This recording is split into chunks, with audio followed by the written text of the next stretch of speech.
Hello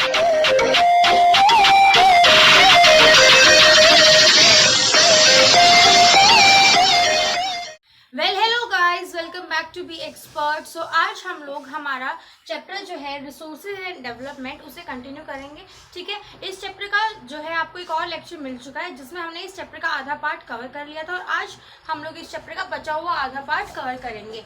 ठीक है, सो सबसे पहले हम आज के लेक्चर में बात करने वाले हैं लैंड रिसोर्स की।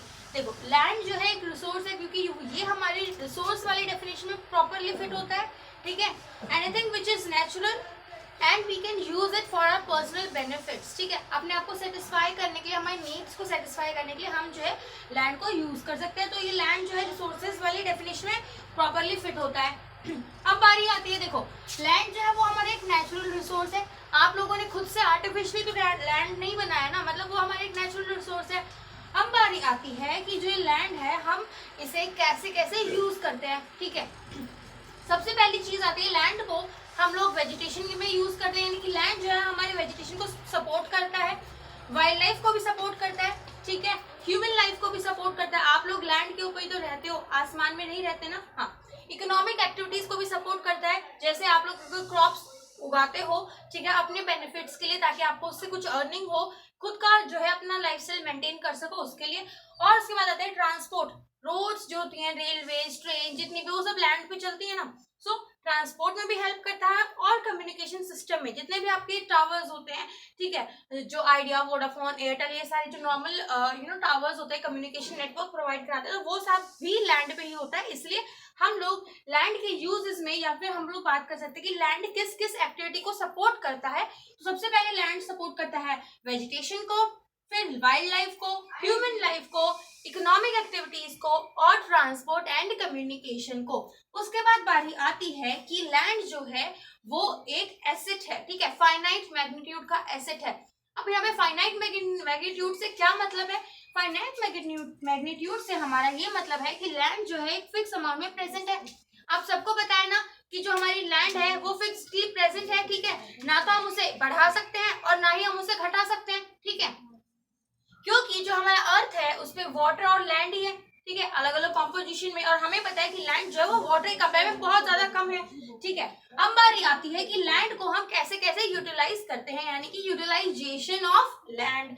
अब देखो, सबसे पहले जो लैंड है, आप लोगों को पता होगा कि मैक्सिमम जो है फॉरेस्ट कवर जो है हमारी लैंड में पहले प्रेजेंट है, बट अब हम लोगों ने उन्हें काट काट के जो है अपने पर्सनल यूज के लिए स्टार्ट कर दिया है। ठीक है, तो सबसे पहला जो है लैंड यूटिलाइजेशन में हमारा आता है फॉरेस्ट। उसके बाद आता है नॉन कल्टीवेशन लैंड। अब देखो, नॉन कल्टीवेशन लैंड जो है वो दो टाइप की होती है। एक तो होती है हमारी बैरन लैंड या फिर वेस्ट लैंड, जिसपे हम लोग जो है खेती नहीं कर सकते, क्योंकि ये जो लैंड है ये फर्टाइल नहीं है। इसने अपनी फर्टिलिटी लॉस कर दिया किसी ना किसी रीजन से, और उसे हम लोग नॉन फर्टाइल लैंड को हम बैरन लैंड बोलते हैं, और इजी लैंग्वेज में वेस्ट लैंड भी बोल सकते हो। उसके बाद बारी आती है नॉन एग्रीकल्चर लैंड। अब देखो, नॉन एग्रीकल्चर लैंड से मतलब ये है कि इट्स डजंट मैटर कि जो वो लैंड है वो खेती करने के लिए उपजाऊ है या नहीं है, बट हम लोगों ने उस लैंड पे बिल्डिंग्स बना दी हैं, रोड्स बना दिए और फैक्ट्रीज बना दी हैं। अब रोड के ऊपर क्या आप कभी गेहूं की फसल उगा सकते हो? नहीं ना। क्या कभी आप किसी बिल्डिंग पे गेहूं की फसल उगा सकते हो? नहीं। और फैक्ट्रीज में भी सेम यही होता है। तो मतलब हम लोगों ने नॉन कल्टीवेशन लैंड को दो पार्ट में डिवाइड किया है। सबसे पहला होता है हमारा बैरन लैंड या फिर वेस्ट लैंड, जो कि फर्टाइल नहीं होती, उपजाऊ नहीं होती। दूसरा आता है नॉन एग्रीकल्चर यूज, यानी कि वो लैंड का हिस्सा जिसमें हमने या तो बिल्डिंग्स बना दी हैं, रोड्स बना दिए हैं, फैक्ट्रीज बना दी हैं, जिससे हम वहां पे अब खेती नहीं कर सकते। उसके बाद आता है हमारा परमानेंट पैस्चर या फिर ग्रेजिंग लैंड।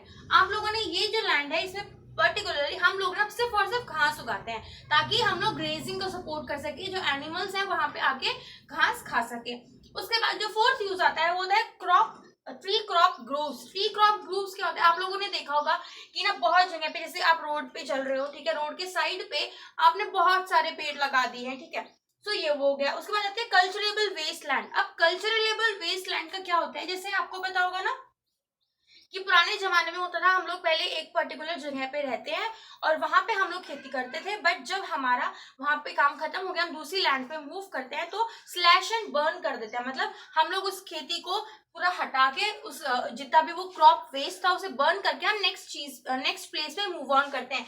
यानी कि कल्चरेबल वेस्ट लैंड, अब वहां पे कोई खेती नहीं करता, साल जो है वहां पे खेती कर दी, अब नहीं कर रहे हैं हम लोग क्यों? क्योंकि हम दूसरी जगह पे जा चुके हैं। अब बारी आती है फैलो लैंड।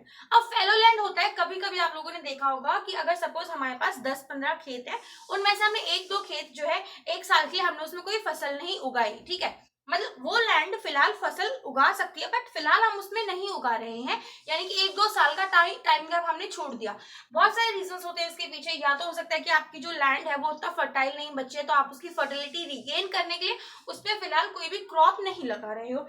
उसके बाद देखो ये सारी चीज हो गई यूटिलाइजेशन की, हम लैंड को कैसे कैसे यूटिलाइज कर सकते हैं, ठीक है। अब बारी आती है कि ग्रॉस क्रॉप्ड एरिया क्या होता है। ये आपकी बुक में बहुत इंपॉर्टेंट डेफिनेशन है, इसे मार्क कर लेना। देखो ग्रॉस क्रॉप एरिया क्या होता है, ये बेसिकली वो एरिया होता है जहां पे आप ना 1 साल में, मान लो सपोज आपके पास एक पर्टिकुलर एरिया है, सपोज आपके पास ये एक पर्टिकुलर क्रॉप फील्ड है, इसमें आप लोगों ने यहाँ पे वीट भी उगाया है, ठीक है, और राइस भी उगाया है, ठीक है। आपको पता है वीट और राइस अलग अलग सीजन्स में उगते हैं। वीट को हम नवंबर में शो करते हैं और राइस को हम अप्रोक्स अगस्त के आसपास शो करते हैं, यानी कि अलग अलग टाइम पे हम लोग जब एक पर्टिकुलर फील्ड पे, एक पर्टिकुलर एरिया पे जो है 2 टाइप की वेजिटेशन कराते हैं और उन दोनों को प्लस करके हम लोग का निकल के आता है ग्रॉस क्रॉप्ड एरिया। देखो डेफिनेशन क्या बोलती है, area shown more than 1 crop या फिर एग्रीकल्चर। देखो मोर देन 1 है, वीट और राइस दोनों हमने एक ही फील्ड पे उगाए हैं, ठीक है, प्लस नेट शोन एरिया,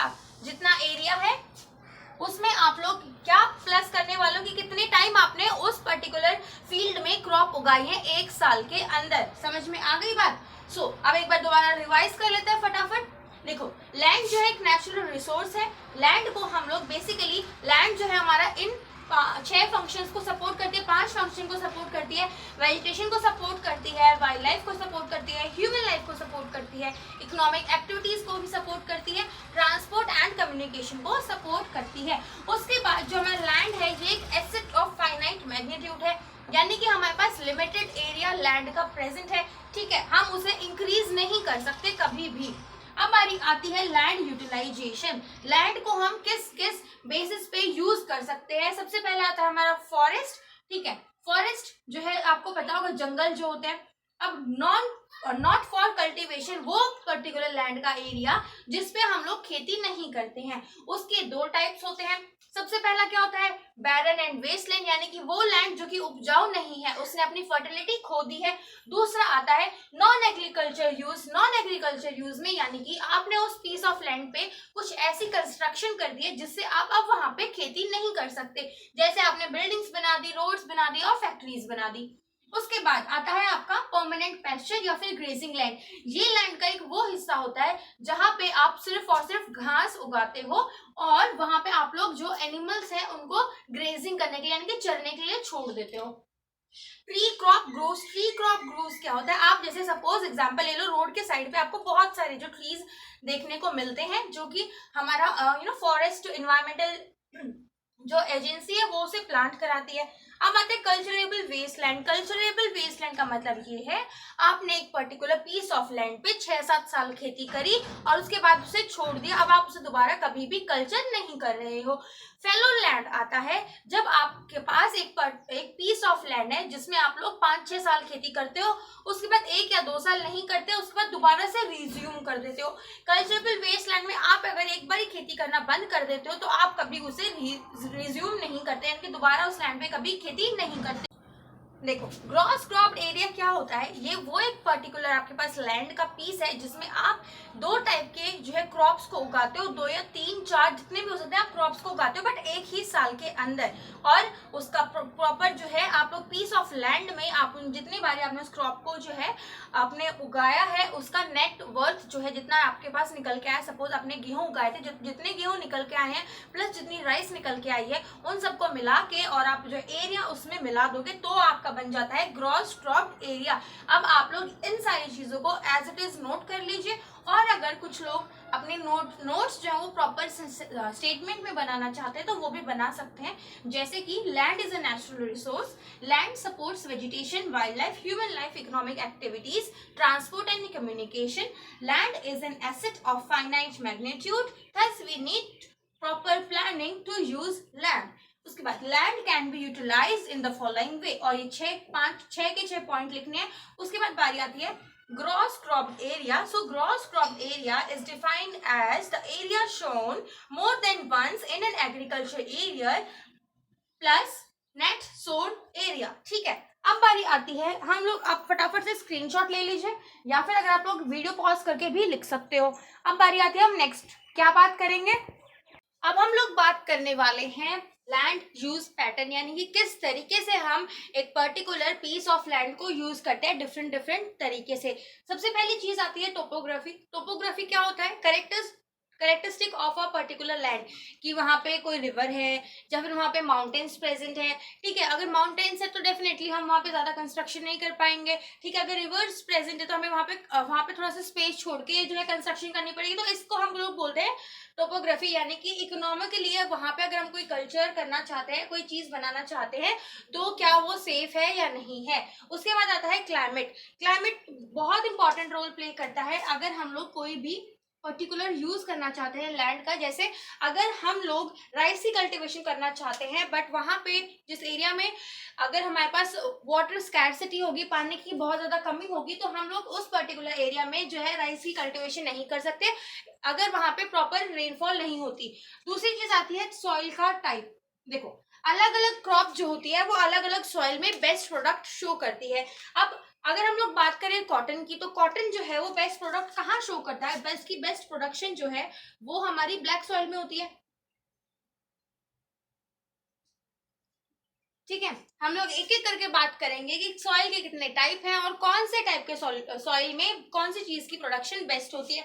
उसके बाद बारी आती है पॉपुलेशन डेंसिटी।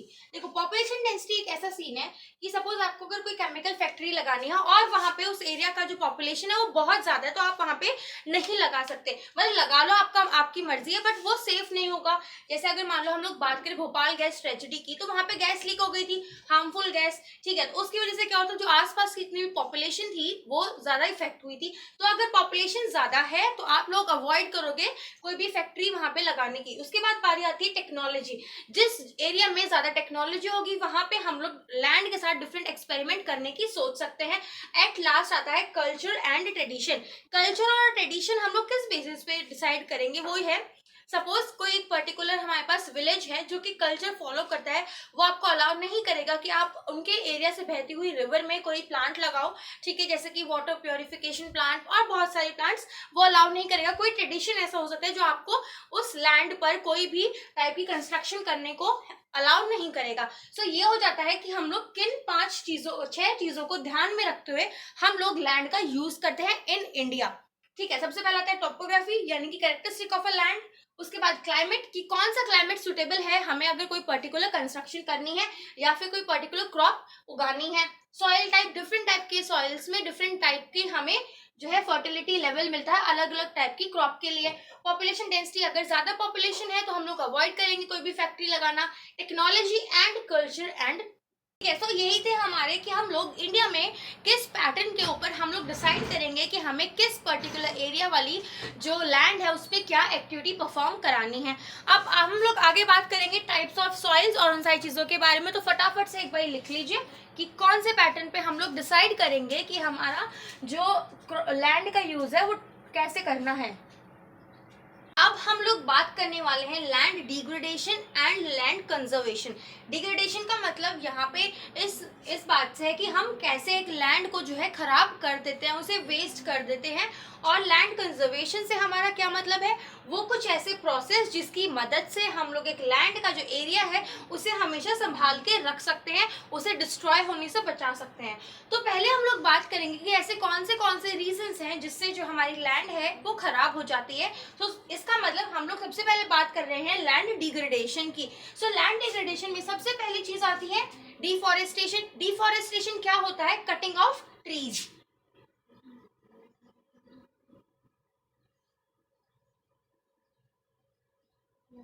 ठीक है, उसके बाद बारी आती है ओवर ग्रेजिंग की। ग्रेजिंग का मतलब क्या होता है, चराना या फिर चरना। ठीक है, तो मतलब कि जब हम एक पीस ऑफ लैंड पे जहाँ पे बहुत सारी घास है वहां पे जब एनिमल्स आके, काउस, बफेलोज, ठीक है, ये सारे आके जब ग्रेजिंग शुरू करते हैं ना, तो वो स्टार्टिंग से लेकर एंडिंग तक उस पूरी फील्ड को जो वेकेंट कर देते हैं। फिर धीरे धीरे क्या होता है, दोबारा से जब वो घास उगने लग जाती है उससे पहले ही एक बार और राउंड हो जाता है, एंड इस तरीके से मतलब जो ग्रास है उसे रीप्लानिश यानी कि दोबारा उगने का टाइम नहीं दिया जाता, जिसकी वजह से वो हमारा जो पीस ऑफ लैंड है वो बेयर बन जाता है यानी कि बंजर बन जाता है।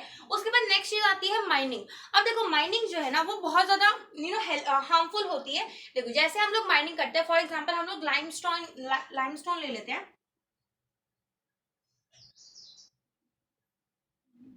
देखो लाइमस्टोन की जब हम माइनिंग करते हैं ना तो हम लोग को क्या मिलता है, सीमेंट का कुछ प्रोडक्ट्स मिलते हैं।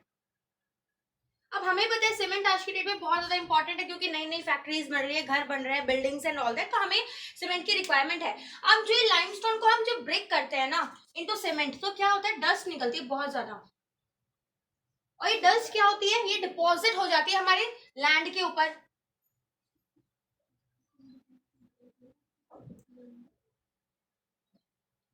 जिसकी वजह से जो हमारा वाटर है, यानी जो हमारा वाटर जो लैंड के अंदर जाता है, यानी कि ऊपर जो लैंड के वाटर है जब वो अंडरग्राउंड वाटर में कन्वर्ट होता है तो वो उसे डिफिकल्ट बना देता है।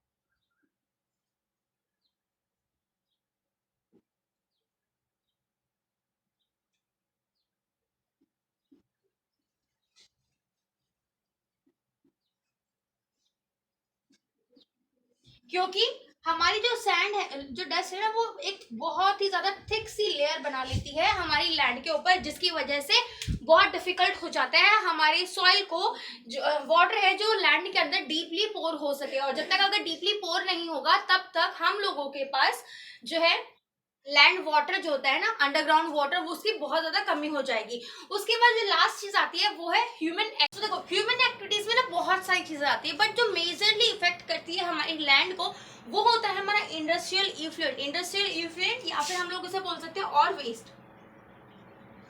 तो जो ये वेस्ट है ना इट इज वेरी हार्मफुल, ठीक है। जैसे हम लोगों ने Ganga action plan, Yamuna action plan, ठीक है, ये सारे बना रखे हैं। क्यों? क्योंकि जितना भी इंडस्ट्रियल वेस्ट था वो वाटर मतलब लिक्विड की फॉर्म में जो हमारे रिवर्स में जाता है, विच इज हार्मफुल। तो सेम केस यहाँ पे भी है, जितना भी इंडस्ट्रियल वेस्ट होता है जिसे हम लैंड पे फेंक देते हैं वो हमारी लैंड को फर्टाइल की बजाय जो है और भी ज्यादा बैरन बना देता है, इनकी बंजर जमीन बना देता है। अब बारी आती है कि अगर हम लोग ये चार चीजें करके हमारी लैंड को खराब कर रहे हैं तो ऐसा कौन सा तरीका है जिससे हम लोग अपनी लैंड की जो क्वालिटी है उसे इंप्रूव कर सकते हैं। तो सबसे पहली बात आती है एफॉरेस्टेशन। एफॉरेस्टेशन क्या होता है? Planting of new trees.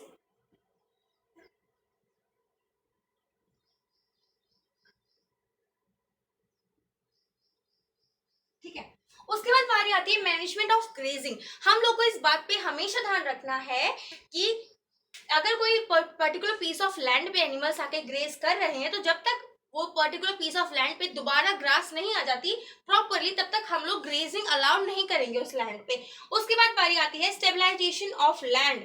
अब देखो लैंड ड्यून्स होते हैं, जो सैंड ड्यून्स होते हैं, देखो अब आपको पता होगा कि जैसे रिवर बहती है, ठीक है, जब पानी का बहाव होता है तो वो साइड की जो मिट्टी है उसे अपने साथ लेके बह जाता है। बट अगर हम लोग थॉर्नी बुशेस, ये तो बात हो गई हमारी डेजर्ट की यानी कि ड्राई एरियाज की, ठीक है।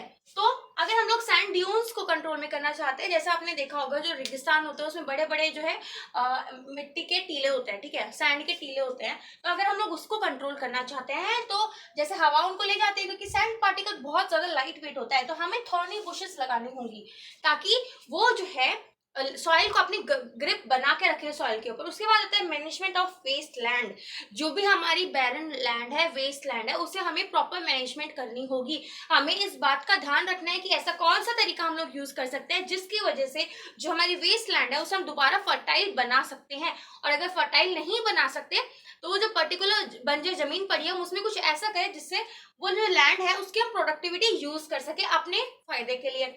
उसके बाद हमें माइनिंग जो है कंट्रोल करना होगा, ठीक है। मैं मानती हूँ कि माइनिंग बहुत ज्यादा इंपॉर्टेंट है, बट हमें उसे कंट्रोल्ड मैनर में ही परफॉर्म करना होगा अगर हम अपनी लैंड को बचा के रखना चाहते हैं तो। उसके बाद एट लास्ट हम लोग को अपनी ह्यूमन एक्टिविटीज को कंट्रोल करना होगा। अगर कंट्रोल नहीं हो रही तो हमें कुछ ऐसे आइडियाज निकालने होंगे जिससे हम लोग इंडस्ट्रियल इफ्लुएंट यानी कि इंडस्ट्रियल वेस्ट को प्रॉपर तरीके से डिस्चार्ज कर सके ताकि हमारी जो लैंड है वो खराब ना हो, ठीक है।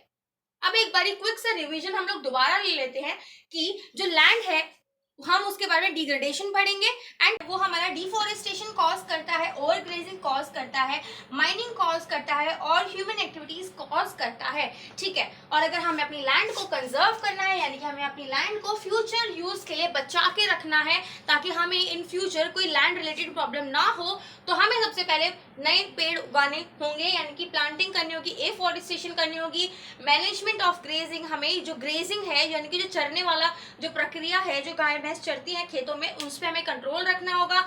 हम लोगों को लैंड को स्टेबलाइज बनाना होगा, हमें जहाँ पे ज़्यादा फ्लो होता है वाटर का या फिर एयर का, वहाँ पे हमें प्रॉपर प्लांट्स लगाने होंगे। अगर वाटर फ्लो है तो हमें वहाँ पे हैवी प्लांट्स लगाने होंगे ताकि उनकी जो जड़ें हैं वो लैंड को अपने कंट्रोल में रखे, ग्रिप बना के रखे। और अगर हम लोग डेजर्ट की बात करते हैं जहाँ पे सैंड ड्यून्स होते हैं, तो हमें वहाँ पे थॉर्नी बुशेस लगानी होंगी, क्योंकि जो थॉर्नी बुशेस होते हैं उनको वाटर की ज़्यादा रिक्वायरमेंट नहीं होती है।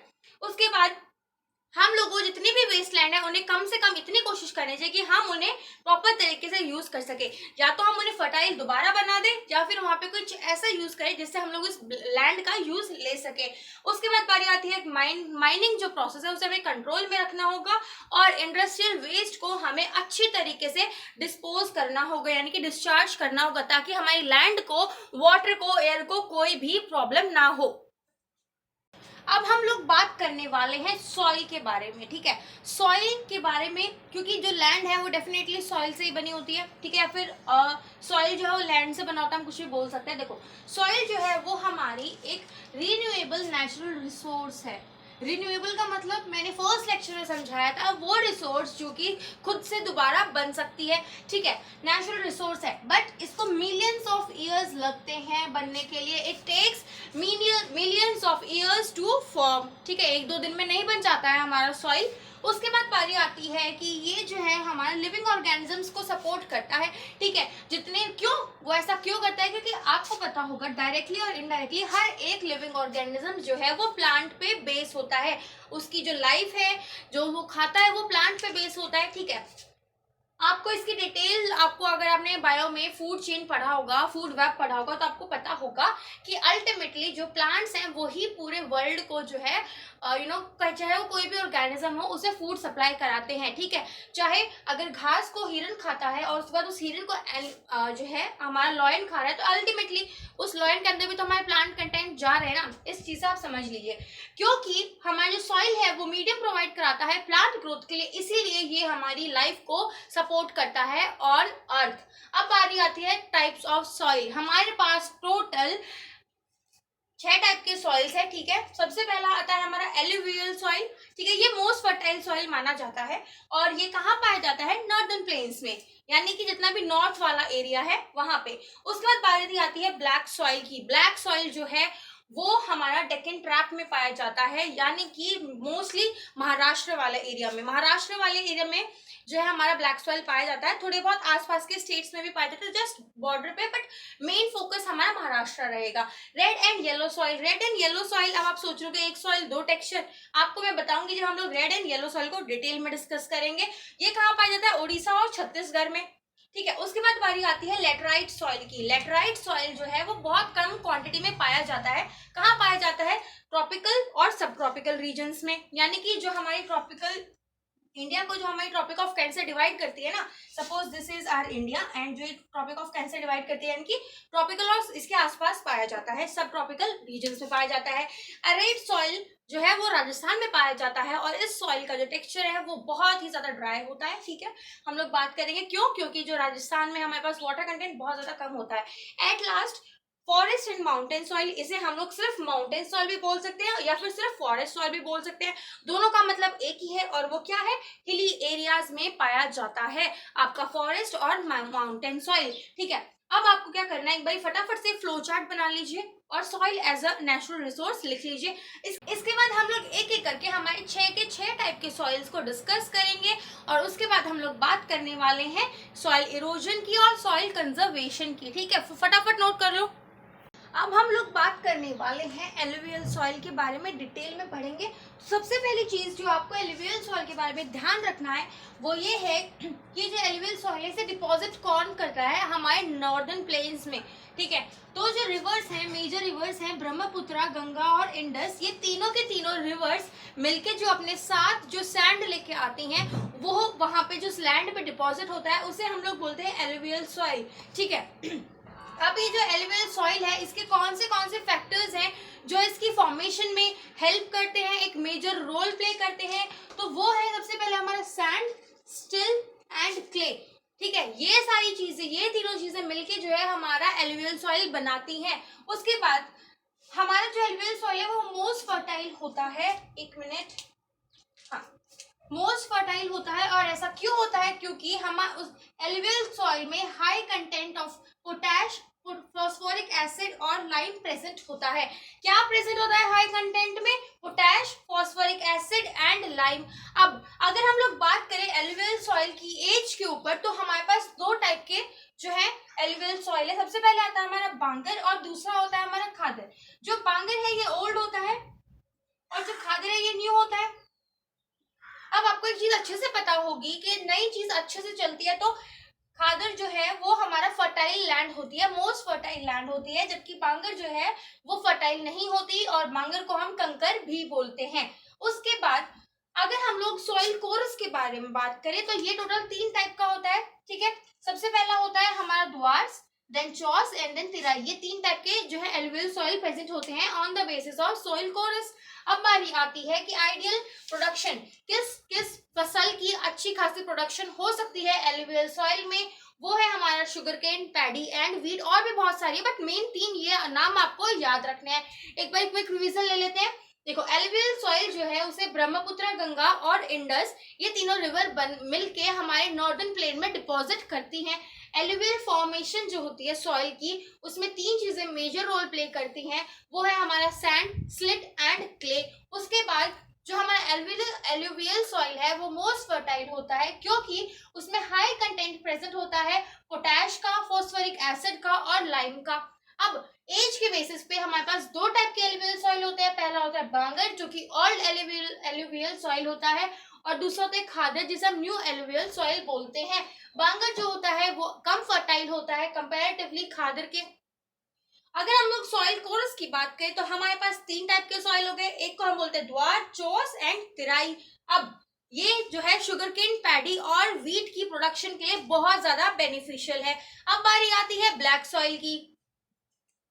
तो हमेशा चीज ध्यान रखनी है कि जो ब्लैक सॉइल है उसके 2 नाम और है। एक होता है ब्लैक कॉटन सॉइल और उसी को हम लोग बोलते हैं रेगर, ठीक है। इस चीज को हमेशा ध्यान रखना। अब बारी आती है, जैसे हम लोगों ने इसमें बात की थी कि फैक्टर्स ऑफ फॉर्मेशन, तो सबसे पहली चीज जो इंपॉर्टेंट रोल प्ले करती है वो है हमारा क्लाइमेट, और दूसरा पेरेंट रॉक किस मटेरियल की बनी है, ठीक है। अब जो हमारा ब्लैक सॉइल है उसकी मॉइस्चर होल्डिंग कैपेसिटी बहुत ज्यादा हाई होती है, यानी कि वो बहुत लंबे टाइम तक मॉइस्चर को होल्ड रख सकता है, यानी कि हाई मॉइस्चर होल्डिंग कैपेसिटी। उसके बाद हम लोग न्यूट्रिशन की बात करें कि हमारा जो ब्लैक सॉइल है उसमें कौन से मेजर न्यूट्रिशन प्रेजेंट होते हैं, तो पहला है calcium carbonate, magnesium and potash. ये तीनों ही जो है ब्लैक सॉइल के मेजर कंटेंट होते हैं न्यूट्रिशन वाइज। बट जो हमारा ब्लैक सॉइल है उसमें फॉस्फोरिक जो कंटेंट है वो बहुत ज्यादा कम होता है, यानी कि मिनिमम टू मिनिमम प्रेजेंट होता है, और ये आइडियल होता है कॉटन प्रोडक्शन के लिए, इसीलिए इसे हम लोग ब्लैक कॉटन सॉइल बोलते हैं, ठीक है। एक बार क्विक रिवीजन दोबारा ले लेते हैं, हम लोगों ने क्या क्या पढ़ा। सबसे पहले हम लोगों ने देखा कि ब्लैक सॉइल को हम 2 और नाम से जानते हैं। पहला है हमारा कॉटन, ब्लैक कॉटन सॉइल, और दूसरा है रेगर। आपको ध्यान रखना है, एमसीक्यू में आ सकता है another name for black soil. अब बारी आती है फैक्टर्स ऑफ फॉर्मेशन, कौन से फैक्टर्स जो हैं वो फॉर्मेशन को इफेक्ट करेंगे। सबसे पहले क्लाइमेट, और दूसरा पेरेंट रॉक में कौन से मटेरियल प्रेजेंट हैं। जो ब्लैक सॉइल है उसका मॉइस्चर कंटेंट होल्ड करने की कैपेसिटी सबसे ज्यादा होती है, और इसमें जो न्यूट्रिशन सबसे ज्यादा अमाउंट में प्रेजेंट होते हैं। सबसे पहला calcium carbonate, magnesium and potash, Mg for magnesium. उसके बाद बारी आती है कि जो हमारा ब्लैक सॉइल है उसमें फॉस्फोरिक कंटेंट जो है बहुत ही ज्यादा कम होता है, कम अमाउंट में प्रेजेंट होता है, और जो ब्लैक सॉइल है उसमें कॉटन जो है वो बेस्ट क्रॉप साबित हुई है आज तक। और आपको मैंने जस्ट थोड़ी देर पहले बताया था कि जो ब्लैक सॉइल है वो हमारा महाराष्ट्र साइड में प्रेजेंट होता है। मोस्टली पूरा महाराष्ट्र का एरिया जो है वो ब्लैक सॉइल होता है, जिसकी वजह से बेस्ट जो कॉटन की प्रोडक्शन होती है वो वहां पे ही होती है। उसके अलावा हमने एलुवियल सॉइल के भी जो लैंड है उसके बारे में बात की थी कि कहाँ पे पाया जाता है। तो एलुवियल सॉइल जो है वो हमारा पूरा जो नॉर्दर्न इंडिया है ना, ठीक है, हो गया हमारा पंजाब, हरियाणा, ये सारी चीजें जहाँ पे पाया जाता है पूरे नॉर्दर्न इंडिया में हमारा एलुवियल सॉइल पाया जाता है। और हमारा डेक्कन ट्रैप या फिर महाराष्ट्र और उसके साथ जो नेबरिंग स्टेट्स है जो उसका बाउंड्री शेयर करते हैं, थोड़ा थोड़ा वहां पे पाया जाता है, बट पूरे महाराष्ट्र में ब्लैक सॉइल पाया जाता है। ठीक है, अब आप लोग ये दोनों सॉइल्स लिख लीजिए। उसके बाद हम बचे हुए 4 सॉइल्स के बारे में और डिस्कस करेंगे। अब हम लोग बात करने वाले हैं हमारे बचे हुए 4 सॉइल्स की। तो सबसे आप लोग को इन सॉइल्स के बारे में बस इतना ही पता होना चाहिए, क्योंकि हमारे जो मेजर सॉइल है जिसके बारे में मैक्सिमम नंबर ऑफ क्वेश्चंस पूछे जाते हैं वो होता है हमारा एलुवियल सॉइल और ब्लैक सॉइल। आपको बस इतना ही पता होना चाहिए आपके इन 4 पर्टिकुलर सॉइल्स के बारे में। तो सबसे पहले हम लोग बात कर रहे हैं रेड एंड येलो सॉइल के बारे में। सो रेड एंड येलो सॉइल का जो नाम है वही यही इंडिकेट कर रहा है कि ये जो सॉइल है ये 2 कलर में एग्जिस्ट करता है, सबसे पहले रेड में और दूसरा येलो में। अब बारी आती है कि ये सॉइल कैसे बनता है। तो ये सॉइल बनता है क्रिस्टलाइन इग्नियस रॉक्स से। ठीक है, जब क्रिस्टलाइन इग्नियस रॉक्स की वेदरिंग होती है, यानी कि जब वो क्रिस्टलाइन इग्नियस रॉक्स टूटती हैं, तब हमारा जो है रेड येलो सॉइल बनता है। ठीक है, अब बारी आती है कि इसका रेड और येलो कलर से क्या मतलब है, एक सॉइल 2 कलर कैसे शो करा सकता है। सो देखो, रेडिश जो कलर शो होता है वो क्यों शो होता है, क्योंकि हमारा जो आयरन कंटेंट है उस सॉइल में बहुत ज्यादा होता है। और आपको पता होगा कि जब आयरन जो है वो मॉइस्चर के और एयर के कांटेक्ट में आता है तो वो रस्टिंग शो करता है। ठीक है, और रस्टिंग किस कलर की होती है, रेडिश कलर की होती है। ठीक है, इसका मतलब जो high content of iron present है इसमें, हाई कंटेंट ऑफ आयरन वो कॉज कराता है इसका रेड कलर। ठीक है, अब आपने बोले ठीक है मैम रेड कलर तो हो गया हाई कंटेंट ऑफ आयरन की वजह से, बट जो येलो कलर आता है ये क्यों होता है। तो जब ये रेड सॉइल जो है हम उसमें पानी डाल देते हैं, यानी कि उसे हम हाइड्रेट कर देते हैं, एग्रीगेशन प्रोवाइड कराते हैं, तो उस टाइम पे इरिगेशन प्रोवाइड कराते हैं, तो उस टाइम पे जो हमारे रेडिश कलर है ये चेंज हो जाता है हमारे येलो कलर के अंदर। ठीक है, इतना पता हो गया आपको। अब दूसरी बात, जैसे मैंने आपको पहले भी बताया था कि जो हमारा रेड येलो सॉइल है वो हमारा उड़ीसा और छत्तीसगढ़ के एरियाज में पाया जाता है। उसके बाद हम लोग नेक्स्ट बात करने वाले हैं हमारे लेटेराइट सॉइल की। सो लेटेराइट सॉइल जो है वो हमारा ट्रॉपिकल्स और सब ट्रॉपिकल्स एरिया में प्रेजेंट होता है। आपको बस इतना ही पता होना चाहिए कि लेटेराइट सॉइल जो है ट्रॉपिकल और सब ट्रॉपिकल एरियाज में प्रेजेंट होता है। उसके बाद बारी आती है एराइट सॉइल की। सो एराइट सॉइल जो है वो हमारा राजस्थान में प्रेजेंट होता है और इसका मॉइस्चर होल्डिंग कैपेसिटी बहुत कम होती है और इसमें मॉइस्चर कंटेंट भी बहुत ज्यादा कम होता है। एट लास्ट आ जाता है हमारा फॉरेस्ट सॉइल। तो फॉरेस्ट सॉइल कहाँ प्रेजेंट होता है, जहां पे हिली एरियाज होते हैं, जैसे जम्मू एंड कश्मीर में आपको सिर्फ और सिर्फ फॉरेस्ट और माउंटेन सॉइल ही देखने को मिलेगा। अब फटाफट से आप लोग एक बार इसके इन 4 सॉइल्स के बारे में लिख लो, क्योंकि इन 4 सॉइल्स के बारे में आपको बेसिकली बस इतना पता होना चाहिए कि ये कौन से एरियाज में पाए जाते हैं इंडिया के। अब हम लोग बात करने वाले हैं लास्ट टॉपिक की, सॉइल इरोजन और सॉइल कंजर्वेशन। अब हम लोग हमारे चैप्टर के बिल्कुल एंड टॉपिक पे आ गए हैं, यानी कि इस टॉपिक को कवर करने के बाद हमारा चैप्टर जो है रिसोर्सेज एंड डेवलपमेंट हो जाएगा हमारा खत्म। अब देखो, सबसे पहली बात हम जिस बारे में बात कर रहे हैं वो है सॉइल इरोजन। सो सॉइल इरोजन बेसिकली क्या होता है, आप सब लोगों को इसके बारे में कहीं ना कहीं कोई ना कोई आइडिया जरूर होगा। सॉइल इरोजन में क्या होता है, जो आपका पर्टिकुलर पीस ऑफ लैंड है उसका सॉइल जो बह के कहीं चला जाता है, यानी कि उस पर्टिकुलर एरिया में जो सॉइल है वो नहीं बचता, उसे हम लोग बोलते हैं सॉइल इरोजन। अब देखो, सॉइल इरोजन जो है वो अलग अलग टाइप से बनता है। ठीक है, उसके बाद हम लोग बात करेंगे कि हम कैसे ये सारे सॉइल इरोजन को कंट्रोल कर सकते हैं, कैसे हम अपनी सॉइल को अपने पास ही रख सकते हैं, अपने उसी पीस ऑफ लैंड पे रख सकते हैं हमारे फर्टाइल सॉइल की। ठीक है, अब सबसे पहले होता है गलीज फॉर्मेशन। गलीज फॉर्मेशन क्या होता है, सपोज अभी आपके पास ये एक पीस ऑफ लैंड है, ठीक है, और यहाँ से अगर आपकी एक रिवर फ्लो करके जाती है तो आप लोगों ने देखा होगा यहाँ पे ना कुछ जो है एक ग्रूव सा बन जाएगा। ठीक है, ग्रूव सा बन जाएगा, यानी कि यहाँ पे कुछ हमारा स्पेस बन जाएगा जहाँ से पानी फ्लो होता रहेगा, और एक टाइम के बाद जो है ये स्पेस बहुत बड़ा हो जाएगा, ठीक है। मतलब इस पर्टिकुलर एरिया में जितना भी सॉइल था वो सारी हमारी रिवर अपने साथ बहा के लेके जा चुकी है। उसके बाद बारी आती है बैड लैंड्स की। बैड लैंड्स मतलब अगर वो कोई सॉइल जो है वो फर्टाइल नहीं बचा, उसे हम ऐसे ही बंजर छोड़ देते हैं और हवा और पानी के साथ उसका जितना भी थोड़े बहुत भी न्यूट्रिशंस बचे थे उस सॉइल के अंदर वो सब बाहर ले जाता है वो अपने साथ। उसके बाद बारी आती है शीत इरोजन की। शीत इरोजन में क्या होता है, बहुत ह्यूज सा अमाउंट ऑफ वाटर आता है आपके पूरी की पूरी लैंड के ऊपर से और अपने सॉइल को बहा के लेके जाता है। गलीज फॉर्मेशन हमेशा तब होता है जब एक थोड़ी सी अमाउंट में जो वाटर की फ्लो होता है। उसके बाद बारी आती है विंड इरोजन की। सो विंड इरोजन में क्या होता है, आपका जो विंड है वो हवा के साथ आपके सैंड पार्टिकल्स को लेके चला जाता है, आपके सॉइल पार्टिकल्स को लेके चला जाता है, जिसकी वजह से आपका जो फर्टाइल सॉइल है उसकी कमी हो जाती है आपकी लैंड के अंदर। उसके बाद कुछ ऐसे मेथड्स होते हैं जिसमें हम लोग जो है प्रॉपर तरीके से फार्मिंग नहीं करते, जिसकी वजह से एक टाइम के बाद जितना भी हमारा जो उसमें न्यूट्रिशंस थे, जो फर्टिलिटी थी सॉइल की, वो बह के चली जाती है, ठीक है। और एट लास्ट होती है प्लगिंग। प्लगिंग आपको पता होगा बहुत इजी है, ये आप बहुत लोग नहीं जानते होंगे, इसे बोलते हैं हल, ठीक है। हल चलाने की कुछ ऐसी डिफरेंट और गलत टेक्निक्स लोग यूज करते हैं जिसकी वजह से जो लैंड है, जितना भी सॉइल हमारा रिच कंटेंट वाला सॉइल था, वो सब लोग हम आसपास वाले लैंड में भेज देते हैं, और वो लोग भी फिर आसपास करते करते एक टाइम के बाद वो हमारी पहुंच से बहुत ज्यादा दूर हो जाता है। जो ये इन एंड आउट वाला जो प्लगिंग मेथड होता है वो बहुत ही ज्यादा गलत होता है।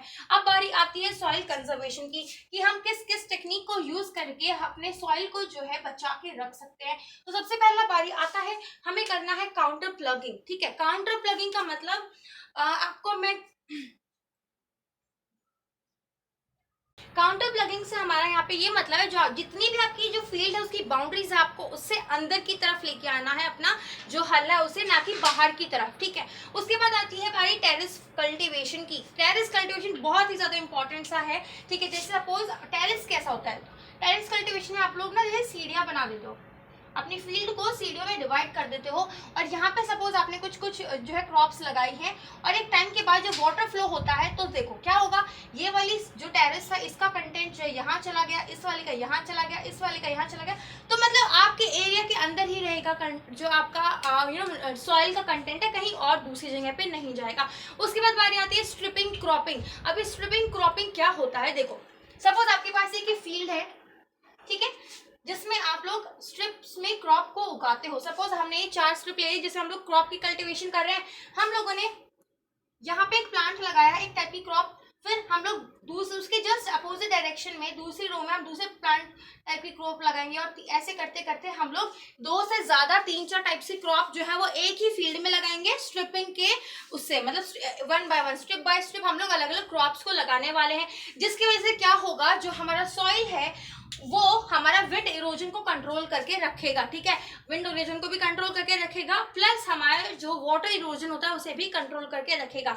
एट लास्ट जो सबसे लास्ट आता है वो होता है हमारा शेल्टर ट्रीज। शेल्टर ट्रीज आपने देखा होगा, जो भी हमारे रिवर्स होती है उसके आजू बाजू में बहुत बड़े बड़े ह्यूज ट्रीज लगाए जाते हैं।